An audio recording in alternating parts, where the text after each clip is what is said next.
اعوذ باللہ السمیع العلیم من الشیطان اللعین الرجیم بسم اللہ الرحمن الرحیم الحمد للہ الواحد الاحد الباری الصمد الذي بمشيته أراد وقصد وبحكمته خلق وأوجد وإلى معرفته هدى الناس وأرشد والصلاة والسلام على أول العدد السيد الأوحد والرسول المعتمد والجوهر الممرد والدر المنزد والنور المجسد أبي القاسم محمد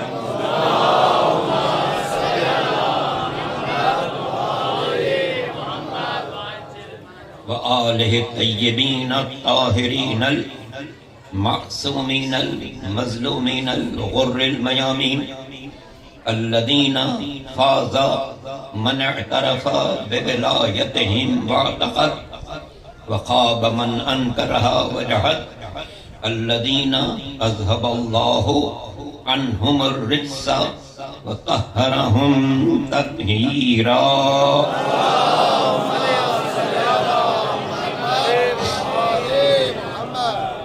واللعنة الدائمة الباقية على أعدائهم أجمعين من الأزل إلى الأبد أما بعد فقد قال الماجد الأمجد في كتابه الممجد وقوله المسدد بسم الله الرحمن الرحيم فأقم وجهك للدين حنيفا فطرة الله التي فطر الناس عليها لا تبديل لخلق الله ذلك الدين القيم ولكن اکثر الناس لا يعلمون صلوات بر محمد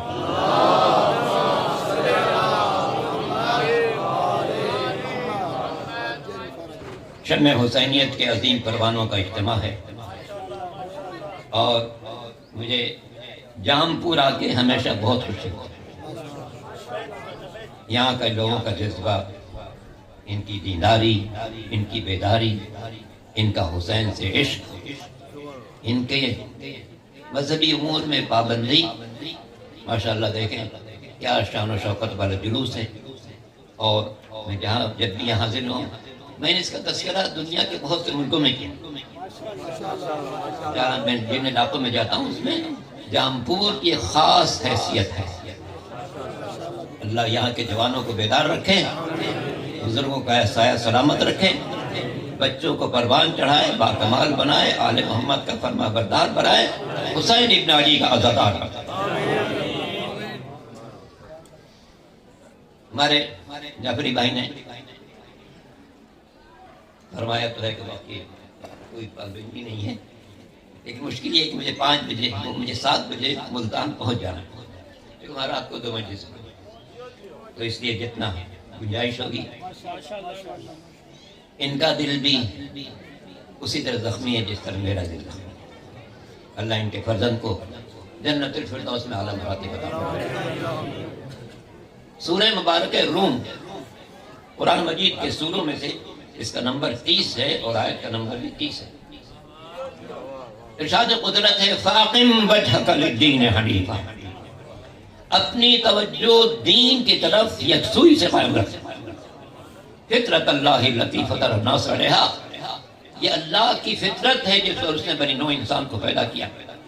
لا تبدیل لخلق اللہ، اللہ کی تخلیق میں کوئی تبدیلی نہیں ہے۔ ذالک الدین القیم، یہی اصلی دین ہے۔ ولکن اکثر الناس لا یعلمون، لیکن لوگوں کی اکثریت علم نہیں رکھتی۔ آغاز یہاں سے دین کی توجہ، اپنی توجہ قائم رکھنا۔ یاد رکھیے، ہم میں سے ہر شخص کو یہ بات معلوم ہے، امام مظلوم کی جو قربانی تھی وہ دین کی خاطر تھی۔ مدینے سے نکلنا، مکہ چھوڑنا، راستے کی مصیبتیں برداشت کرنا، کربلا کے میدان میں ساری قربانیاں پیش کرنا، سب کچھ دین کی خاطر تھا، کوئی اور غرض نہیں تھا۔ جو اس کے علاوہ کوئی غرض بیان کرے وہ باطل ہے۔ حسین کی قربانی دین کی خاطر تھی۔ خود کیا فرمایا؟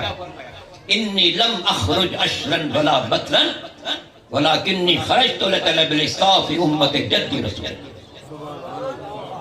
میں نہ کسی خرابی کے لیے نکل رہا ہوں، نہ کسی برائی کے لیے نکل رہا ہوں، میں نانا کے دین کی خاطر نکل رہا ہوں۔ تو جب امام کی ساری قربانی دین کی خاطر تھی تو میں کہہ سکتا ہوں جو دین کا وفادار ہوگا وہی حسین ابن علی کا وفادار ہوگا۔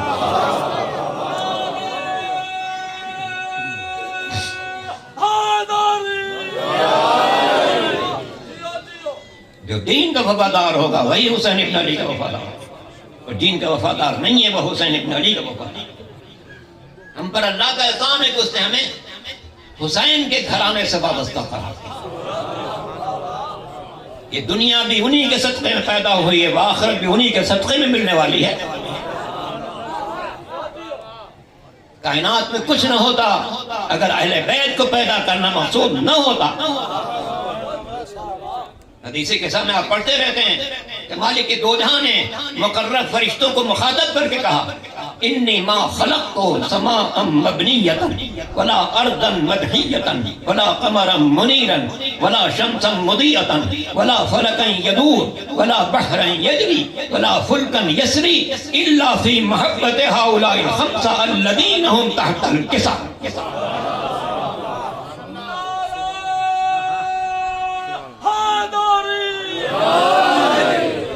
خالق دو جہاں مقرر فرشتوں کو مخاطب کر کے کہہ رہا ہے اے میرے بزم ملکوت کے رہنے والوں، یہ 5 ہستیاں جو آج چادر میں جمع ہیں، ان کو پیدا کرنا مقصود نہ ہوتا تو نہ دریا ہوتے، نہ ان کی روانی ہوتی، نہ سمندر ہوتے، نہ ان کی طغیانی ہوتی، نہ آفتاب ہوتا نہ اس کی تمازت ہوتی، نہ ماہتاب ہوتا نہ اس کی خنکی ہوتی، نہ ستارے ہوتے نہ ان کی چمک ہوتی، نہ پھول ہوتے نہ ان کی مہک ہوتی، نہ پھل ہوتے نہ ان کی مٹھاس ہوتی، نہ سبزہ ہوتا نہ شادابی ہوتی۔ کائنات میں کوئی روشنی نہ ہوتی اگر مصطفیٰ کی روشنی، مرتضیٰ کی روشنی، مجتبیٰ کی روشنی، فاطمہ زہرا کی روشنی، خاتون جنت کی روشنی مقصود نہ ہو۔ یہ پنجتن کی روشنی ہے۔ سچ کہا شاعر نے بے دم یہی تو 5 ہے مقصود کائنات، بے دم یہی تو 5 ہے مقصود کائنات، خیر النساء حسین و حسن مصطفیٰ علی۔ اور آج کا دن آپ جانتے ہیں جمعہ کا دن سرکار قائم آل محمد امام زمان آج جلا فرج ہوتا ہے، ان تک ہماری مجلس پہنچ رہی ہے، پہنچ رہی ہے۔ خاص طور پر جمعے کو عصر کو ہماری ہر نیکی پہنچتی، تو کیا جام پوری کی مجلس نہیں پہنچے گی؟ امام وقت کائنات پر ناظر ہے، سب کچھ اس کے سامنے ہے، کائنات کو رزق مل رہا ہے امام زمانہ کے دوپہر میں۔ ابھی آپ نے نماز جمعہ میں خطبے میں پڑھا بہی قامت السماوات والارض، امام کے وجود مقدس کی بنا پر زمین و آسمان قائم ہیں، وَبِيُمْنِهِ رُزِقَ الْوَرَى، انہی کے برکت سے مخلوقات رزق پا رہی ہے۔ الامام المنتظر اللہ جل اللہ جل، الامام المنتظر اللہ جل اللہ جل، السلام السلام یا امام یا امام، السلام السلام یا امام یا امام۔ تو بہی رزق الورى، مخلوقات کو رزق ان کی برکت سے مل رہا ہے۔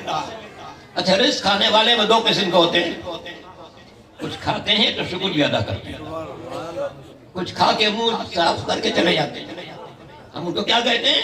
ناشکرے کہتے ہیں۔ تو امام کی برکت سے رزق سب کو مل رہا ہے، ہمیں بھی مل رہا ہے، ان کو بھی مل رہا ہے، ہم شکر گزار ہیں، وہ ناشکر ہیں۔ ہم شکر گزار ہیں، وہ ناشکر ہیں، اس سے کہ ہم جس کی کھا رہے ہیں اسی کی گا رہے ہیں۔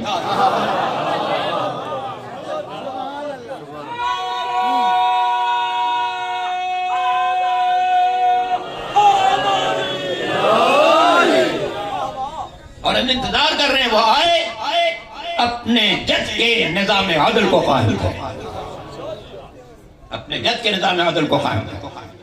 مولا کائنات امیر المومنین علی بن ابی طالب علیہ السلام نہج البلاغہ میں فرماتے ہیں انہو عدل عدلا، مالک دو جہاں کمال عدل ہے، اس نے عدل کی بنیاد پر نظام کائنات کو قائم کیا۔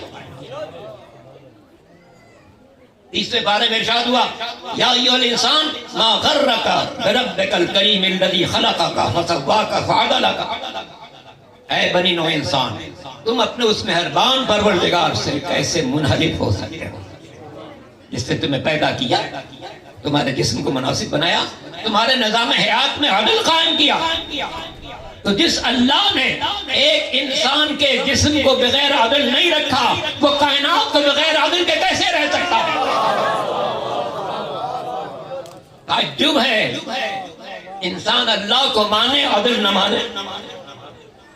ہم پر اللہ کا احسان ہے کہ اس نے عدل کے ماننے والوں میں سے قرار دیا، اور اس سے بڑا احسان دنیا کی کوئی قوم، دنیا کا کوئی مذہب، دنیا کی کوئی ملت اس شرف میں ہم سے برابری نہیں کر سکتا کہ ہمارے سلسلے ہدایت میں کوئی غیر معصوم شامل نہیں ہے۔ آدم سے لے کے خاتم تک نبوت کا سلسلہ ہو، یا مولا کائنات سے لے کے قائم آل محمد تک امامت کا سلسلہ ہو، ہمارے سلسلہ اجلاس میں کوئی غیر معصوم نہیں ملے گا،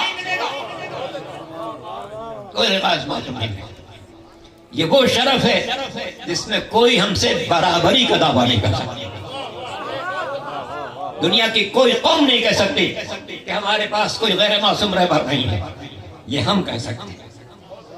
اور اس سے بڑا احسان یہ ہے کہ ہمیں اس نے بہکنے نہیں دیا، ہم نے وفات پیغمبر کے بعد نہیں دیکھا حکومت کس کے پاس ہے، جاہ و حشم کس کے پاس ہے، مال و دولت کس کے پاس ہے، ہم نے یہ دیکھا ہمارا ایمان کہاں ہے۔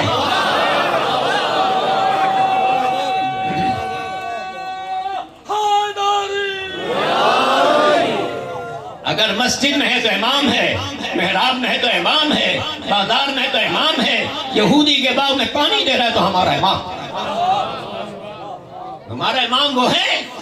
دنیا کا کوئی انسان اس سے برابری کا دعویٰ نہیں کر سکتا جسے اللہ نے اپنے گھر میں اتارا، اپنے گھر سے بلایا۔ سچ کہا شاعر نے کسیرا میسر نشد کی سعادت بکعبہ ولادت بمسجد شہادت، میرے مولا کے علاوہ یہ شرف کسی کو نہیں ملا، کعبے میں ولادت ہے، مسجد میں شہادت ہے۔ ولادت ایسی دنیا کا کوئی انسان اس میں برابری کی دعویٰ نہیں کرتا، نہ مولا سے پہلے کسی کی ولادت ہوئی ہے، نہ مولا کے بعد کسی کی ولادت۔ اللہ نے شرف مخصوص رکھا تھا اپنے اس خاص ولی کے لیے، یہ ولی گردگار ہے۔ اللہ کے گھر میں ایک خاتون بچپن سے زندگی گزار رہی تھی، ان کی پیدائش اس لیے ہوئی تھی کہ اللہ کے گھر کی خدمت کریں۔ جناب مریم جن کی ماں نے منت مانی تھی کہ پالنے والے مجھے اولاد دے، میں تیرے گھر کی خدمت کے لیے اس سے وقف کروں گی۔ مریم آئیں، اللہ کے گھر کی خدمت میں مصروف ہوئیں، سونا وہاں، جاگنا وہاں، اٹھنا وہاں، بیٹھنا وہاں، کھانا پینا سب کچھ وہیں ہے، صرف ضروریات کے لیے گھر سے نکلتے تھے پھر واپس آ جاتے۔ مگر جب عیسیٰ کی ولادت کا وقت آیا تو قدرت کا حکم ہوا اے مریم یہ عبادت خانہ ہے، زجا خانہ نہیں ہے، گھر سے باہر تشریف لے جائیے۔ گھر سے باہر گئیں، ایک درخت کے نیچے بیٹھ گئیں۔ آپ دیکھیں ہر سال ہمارے مسیحی برادران درخت کو سجاتے ہیں، اس کا نام رکھتے ہیں کرسمس ٹری، اس سے کہ جناب مریم ایک درخت کے نیچے بیٹھی، وہیں عیسیٰ کی ولادت ہوئی۔ جب بھوک لگی قدرت کا حکم ہوا اس درخت کو ہلاؤ، کچھ پھل گر جائیں گے، آج یہی تمہاری ضیافت ہے۔ یہ عیسیٰ جیسے نبی کی ولادت ہے۔ اب آئیے اپنے مولا کے لیے ان کی مادر گرامی جناب فاطمہ بنت اسد اللہ کے گھر کی خدمت میں معمور نہیں تھی، سردار مکہ کے گھر میں زندگی گزار رہی تھی۔ مگر جب مولا کی آمد کا وقت آیا، یا یوں کہیے ادائے امانت کا وقت آیا، تو گھر سے نکلی، خانہ کعبہ کے غلاف کو ہاتھ میں تھاما، اے پالنے والے میں تیرے انبیاء پر یقین رکھتی ہوں، تیری شریعتوں کو تسلیم کرتی ہوں، تجھے اس گھر کا واسطہ اور اس مولود کا واسطہ جو میرے شکم میں پرواز چڑھ رہا ہے۔ گویا علی وہ وسیلہ الہی ہیں جن کی دنیا میں آنے سے پہلے ان کا واسطہ دیا گیا۔ ادھر جناب فاطمہ بنت اسد کی دعا چلی، ادھر اللہ کے گھر میں نیا در قائم ہوا، اور کمال اطمینان کے ساتھ گھر میں داخل ہو گئے۔ اب سوچئے اگر کوئی خاتون دیوار سے لگی بھی کھڑی ہو، بڑی تکلیف کی حالت میں ہو، اچانک دیوار شک ہو جائے، فطرت یہ ہے قدم پیچھے ہٹے گا، آگے نہیں بڑھے گا، مگر کوئی بارش نہیں کہتی۔ جناب فاطمہ بنت اسد جو دیوار سے لگی بھی کھڑی تھی، اچانک دیوار میں شگاف پیدا ہوا تو قدم پیچھے ہٹا ہو، بلکہ کمال اطمینان کے ساتھ گھر میں داخل ہو گئے۔ اس سے دو باتیں واضح ہیں، ایک تو یہ جناب فاطمہ بنت اسد کوئی عام خاتون نہیں ہے جو اس شگاف کو حادثہ سمجھتی، ایک بابصیرت مومنہ ہے جو جانتی ہے میں نے دعا مانگی تھی، اللہ نے جواب دعا کے طور پر نیا در قائم کیا ہے۔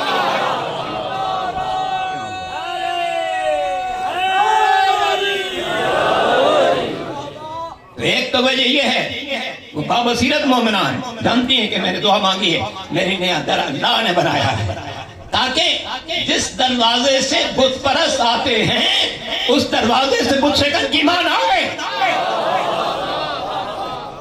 بت شکن کی مادر گرانے کے لیے نیا در قائم کیا ہے۔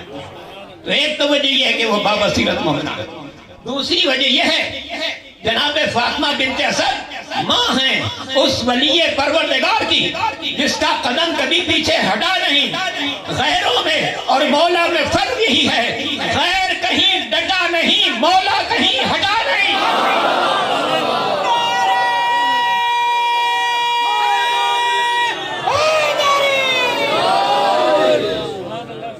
غیر کہیں ڈٹا نہیں، مولا کہیں ہٹا نہیں۔ سرکار دو عالم کی حیات طیبہ میں 60 سے زیادہ جنگیں، کچھ غزوے کہے جاتے ہیں، کچھ سریے کہے جاتے ہیں۔ جس جنگ میں حضور خود شرکت کرے وہ غزوہ ہے، جس میں نمائندہ بھیجے وہ سریہ ہے۔ مجموعی تعداد 60 سے زیادہ ہے، اور ماشاءاللہ بزم پیغمبر کے بیٹھنے والے ان میں سے اکثر جنگوں میں شرکت بھی کرتے ہیں، مگر بڑی محفوظ شرکت، بڑی محفوظ شرکت۔ ساری جنگوں میں شرکت کرنے کے باوجود نہ کوئی زخم کھایا نہ لگایا، نہ کوئی زخم کھایا نہ لگایا، صاف ستھرے جاتے تھے، صاف ستھرے چلے آتے تھے۔ سچ کہا ہے کسی شاعر نے، لڑنے والوں کے رجسٹر میں کہیں نام نہ تھا۔ جنگ بدر کو دیکھا کوئی کارنامہ نہیں ملا، احد کو دیکھا پہاڑوں پر نظر آئے، خندق کو دیکھا، خیبر کو دیکھا، ذات السلاسل کو دیکھا، حنین کو دیکھا، لڑنے والوں کے رجسٹر میں کہیں نام نہ تھا، کھانے پینے کے سوا اور کوئی کام نہیں۔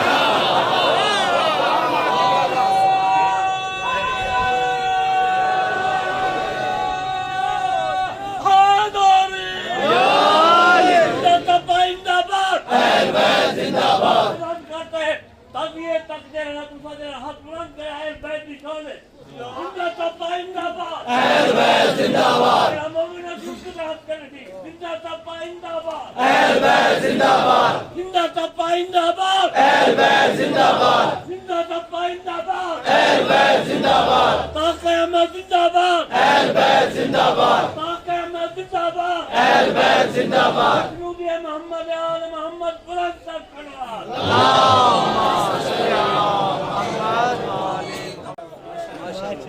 اور یہ سب ترجمانی ہے سورہ بارکہ آل عمران کی آیت نمبر 153۔ مسلمانوں سے ارشاد ہوتا ہے وَإِسْتُسْعِدُونَ وَلَا تَلْوُونَ عَلَىٰ أَحَدٍ، اس وقت کو یاد کرو جب تم سب پہاڑوں پر چلے جا رہے تھے، چلے جا رہے تھے، چلے جا رہے تھے، وہ سب چلے جا رہے تھے۔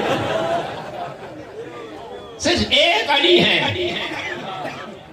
ایک علی، اس نے اجازت دیتے جانے ساتھ سے قتل ہو گئے، باقی سب چلے گئے، وہ جیسا کہ انہوں نے فرمایا سب چلے گئے، علی موجود۔ اب پیغمبر ہیں جو زخمی حالت میں، اور مولا ہیں جن کے سامنے 3,500 کا لشکر۔ غور کیجئے گا، میرے مولا کے ذمہ 3 اہم کام ہیں: پیغمبر کی حفاظت جو زخمی حالت میں، ہاری ہوئی جنگ کو جیتی ہوئی جنگ میں تبدیل کرنا، اسلام کی آبرو بچانا جو ان چلے جانے والوں کی وجہ سے خطرے میں پڑ گئی تھی، اور علی تنہا۔ غور کیجئے، ایک آدمی اکیلا ہو 10 آدمی تلوار لے کے ٹوٹ پڑے، مقابلہ کتنا مشکل ہوگا۔ 10 کی جگہ 100 ہو جائے، 100 کی جگہ 1000 ہو جائے، یہاں 3,500 کا لشکر ہے۔ سب کی کوشش ہے مولا پر حملہ کرنا تاکہ مولا کے بعد پیغمبر تک پہنچ سکے۔ اسی لیے مولا کے جسم پر اس جنگ میں 90 زخم لگ گئے۔ یہ زخم سوئیوں کے نہیں تھے، کانٹوں کے نہیں تھے، تلواروں کے زخم تھے۔ سوچا جا سکتا ہے ایک جسم پر 90 زخم لگ جائے تلواروں کے تو کیا کیفیت ہو، مگر شجاعت حیدری میں کوئی فرق نہیں آیا۔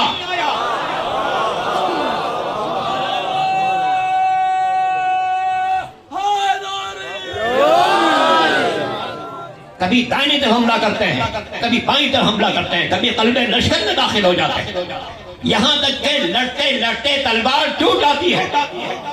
اب دشمن کو حوصلہ پیدا ہوا کہ اب تو علی کے ہاتھ میں گئی، تلوار بھی نہیں ہے، اب تو مقابلہ آسان ہو جائے گا۔ مگر دشمن نہیں جانتا کہ کافر ہو تو تلوار پہ کرتا ہے بھروسہ، کافر ہو تو تلوار پہ کرتا ہے بھروسہ، مومن ہو تو بے تیز نہیں لڑتا ہے سپاہی۔ تو جب مومن بے تیز لڑتا ہے تو جو کل ایمان ہوگا اس کی جنگ کا کیا عالم۔ غور کیجئے، جب مولا کی تلوار بھی ٹوٹ گئی، اب لڑنے کا ایک نیا انداز اختیار کیا۔ جو مشرک سامنے آتا اسے پکڑتے فضا میں اچھالتے، اس کے پیچھے دوسرے مشرک کو اچھالتے، اس کے پیچھے تیسرے مشرک کو اچھالتے۔ یہ مشرکین فضا میں ٹکراتے جاتے، گرتے جاتے، مرتے جاتے، یہاں تک کہ دشمن کے دل میں حیبت پیدا ہوئی۔ آج علی نہیں لڑ رہے، اللہ کی تلوار لڑ رہی ہے، اللہ کی تلوار لڑ رہی ہے۔ اور کیجئے، ان اللہ و ملائکتہ یصلون علی النبی یا ایھا الذین آمنوا صلوا علیہ وسلموا تسلیما۔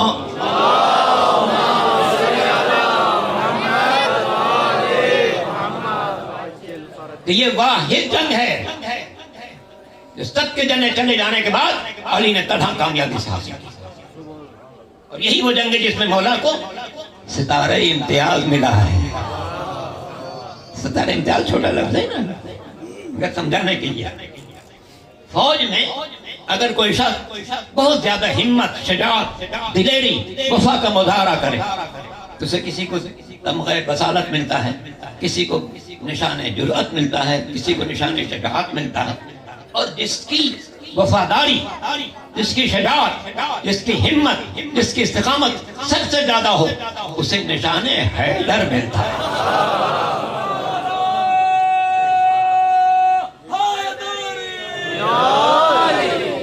نشان حیدر ملتا ہے۔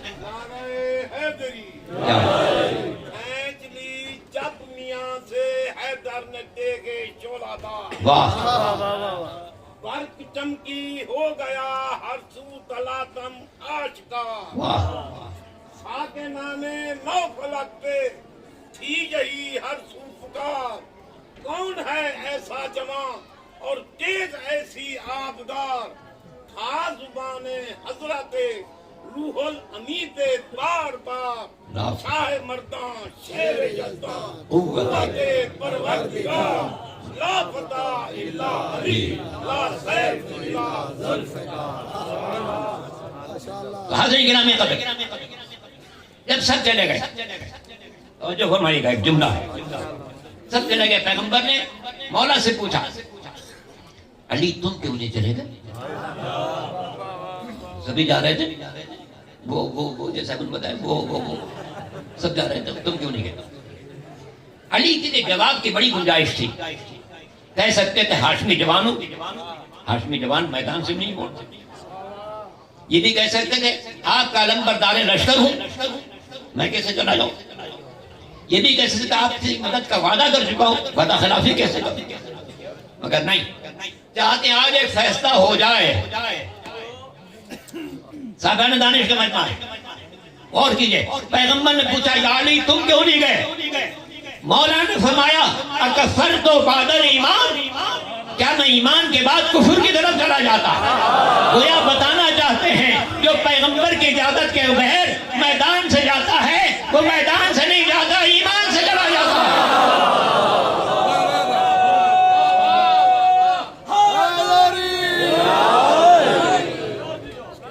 اللہ کا احسان ہے کہ اس نے علی اور اولاد علی سے وابستہ کرا. یہ تذکرہ اس لیے ہے کہ دنیا کو بتایا جائے گا آج دن کس کی وجہ سے قائم ہے، مسجدیں کس کی وجہ سے قائم ہیں. امام جہارم سید الساجدین حضرت زین العابدین علیہ السلام عالم دین آ رہے ہیں، استقبال کیجئے ان کا.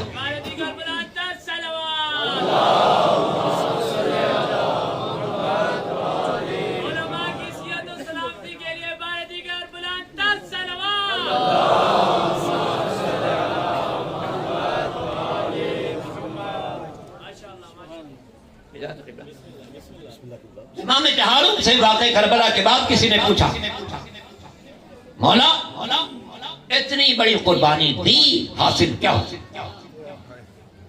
اور غیر معمولی قربانی ہے. مردوں کا شہید ہو جانا، عورتوں کا قیدی بنایا جانا، غیر معمولی قربانی. پوچھا مولا آپ لوگوں نے اتنی بڑی قربانی دی، حاصل کیا ہوا؟ امام نے فرمایا انتظار کرو اذان کا. اذان میں اگر ہمارے جد محمد رسول اللہ کی آواز نہ بلند ہو سمجھ ہم ہار گئے، اور اگر محمد رسول اللہ کی آواز بلند ہو سمجھنا ہم جیت گئے. اس لیے کہ قاتل اسلام کو مٹانا چاہتا تھا، میرا بابا اسلام کو بچانا چاہتا تھا.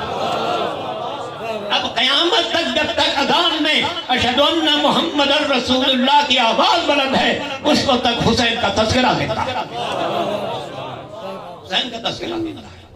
عالم دین آ چکے ہیں، میں منبر آپ ان کے حوالے جلدی کروں، غور کیجئے گا. یہ اللہ کا غیر معمولی احسان کہ اس نے ہمیں ان کے در سے وابستہ کر. مولا کائنات کی ذات انشاءاللہ یہ کورونا وائرس سے سب کو نجات ملے، سب آسانی سے زیارت کریں. آپ جب مولا کے روضے پر جائیں گے تو جو پہلی زیارت سامنے ملے اس میں جملہ ملے گا السلام علیکہ یا نعمت اللہ علی الابرار. ہمارا سلام ہو اے مولا جو آپ اللہ کے سارے نیک بندوں کے لیے اللہ کی نعمت بن کر آئے، اللہ کی نعمت بن کے آئے. اس لیے کہ آج دین کا ہر چراغ زندہ ہے علی اور اولاد علی کی بنا پر زندہ ہے. اگر ان کی قربانیاں نہ ہوتی، لیکن مسجدیں ہوتی نہ ان میں اذانیں ہوتی، نہ محرابیں ہوتی نہ ان میں سجدے ہوتے، نہ قرآن ہوتا نہ اس کی تلاوت ہوتی، سب باقی ہے اس مظلوم کی بنا پر جس کا سر نوک نیزہ پر بنا ہوا. اللہ اکبر. عزیزان محترم، یہ ایام وہ ہیں سفر کے ایام جس میں آل محمد شام کی منزل طے کر. جب بھی کسی نے چوتھے امام سے پوچھا مولا سب سے زیادہ مصیبت کہاں پڑی، رو کر فرماتے تھے الشام. راوی نے عرض کی مولا شام میں کون سی ایسی مصیبت تھی جس کا اتنا ذکر فرماتے ہیں؟ فرمائے اس سے بڑی مصیبت کیا ہوگی، محمد کی نواسیاں، علی و فاطمہ کی بیٹیاں بازاروں میں لے جائی جائے، رسیوں میں جکڑی ہوئی ہوں. صاحبان غیرت کا مجمع غور کیجئے گا، اگر اس جامپور کی کسی شریف خاتون کو رسیوں میں جکڑ کر بازار سے گزارا جائے تو ہر صاحب غیرت اپنا سر پیٹ رہا ہوگا. ارے اتنی معزز خاتون کو رسیوں میں باندھ کر بازار سے گزار رہے ہو. مگر ہائے کوفہ شام، وہاں کوئی ایسا نہ تھا جو ان لوگوں سے کہتا کہ کائنات کی سب سے شریف خواتین تو یہی ہیں جو محمد کی نواسیاں ہیں. اور اعلان یہ ہو رہا ہے ہذہ سبایا من بنات رسول اللہ، اے لوگوں یہ اولاد رسول ہے جسے قہری بنا کر لایا گیا. اللہ اکبر. ان میں علی کی بیٹیاں بھی ہیں، بہویں بھی ہیں، خاندان رسالت کی بہت خواتین. جب انہیں دربار یزید میں پیش کیا گیا، عجیب و غریب حالت، سروں پر چادریں تو نہیں تھی، ہر راستے کا غبار تھا جو سروں پر پڑا ہوا تھا اور ان کی مظلومیت کا اعلان کر رہا تھا.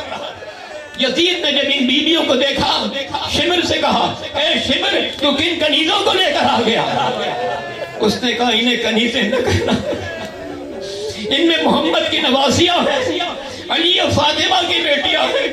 اس کے بعد اس نے بیویوں کا تعارف کرانا شروع کیا. یہ علی کی بڑی بیٹی ہے، یہ علی کی چھوٹی بیٹی ہے، یہ علی کی فلاں بہو ہے، یہ فضہ ہے، یہ رقیہ ہے. کیا عالم ہوگا جناب زینب کا جب بیویوں کا اس دربار میں، شرابی کے دربار میں نام لیا جا رہا تھا. یزید نے شمر سے کہا اے شمر میں نے سنا ہے علی کی بیٹی علی کے لہجے میں گفتگو کرتی ہے، تو ذرا ساری عورتوں کو الگ کر دے، میں زینب کو مخاطب کروں. اللہ اللہ، علی کی بیٹی ہے، شرابی مخاطب کرنے والا. اب شمر ملون آگے بڑھا، ایک بیوی کے پاس جاتا تھا، سر پر تازیانے سے ضرب لگاتا تھا، بیوی سے جدا کر رہا تھا. چونکہ ساری بیویوں نے، ساری خواتین نے بیوی کو اپنے حلقے میں لے رکھا تھا کہ کوئی قریب نہ آنے. شمر ملون ایک کے قریب آ رہا ہے، سر پر ضرب لگا رہا ہے، زینب سے جدا کر دے رہا ہے. آخر میں ایک بیوی باقی رہ گئی. یہ کون ہے؟ جناب فضہ ہے، جنہوں نے وہ زمانہ بھی دیکھا تھا جب اللہ کے رسول اسی دروازے پر آ کے سلام کرتے تھے، آیت تطہیر کی تلاوت کرتے تھے. اب جناب فضہ نے شہزادی زینب کو اپنے حصار میں لے لیا، کوئی قریب نہ آنے. اب شمر ملعون آگے بڑھتا ہے، جناب فضہ کو بھی جدا کرنا چاہتا ہے. جناب فضہ کی نگاہ دربار پر پڑی گئی، جہاں پڑ گئی جہاں 700 حبشی مجاہد نظر آ رہے تھے، حبشی جوان نظر آ رہے تھے. جناب فضہ نے قوم حبش کے جوانوں کو مخاطب کیا، اے قوم حبش کے جوانوں، ارے تمہاری غیرت کو کیا ہو گیا؟ تمہاری غیرت کو کیا ہو گیا؟ تم دیکھ رہے ہو یہ نامحرم ہم پر ہاتھ اٹھانا چاہتا ہے اور تم خاموش ہو. حبشی جوان نکل گئے، انہوں نے یزید کو مخاطب کیا، اے یزید شمر کو روک لے، فضہ پر ہاتھ نہ اٹھا، فضہ پر ہاتھ نہ اٹھائے ورنہ ہماری تلواریں کھنچ جائیں گی، دربار میں خون کی ندی بہہ جائے گی. یزید نے شمر کو منع کر دیا، اے شمر فضہ پر ہاتھ نہ اٹھانا. میرا دل کہتا ہے اس موقع پر جناب زینب نے مدینے کا رخ کیا ہوگا. اے نانا، اے نانا، فضہ کی حفاظت کے لیے پورا دربار اٹھ کھڑا ہوا، مگر آپ کی نواسیاں، کوفے کا دربار، شام کا بازار. اے نانا، سکینہ اپنے بابا کے سر کو نوکے نیزہ پر دیکھتی تھی، غالب تازیانے لگاتا تھا.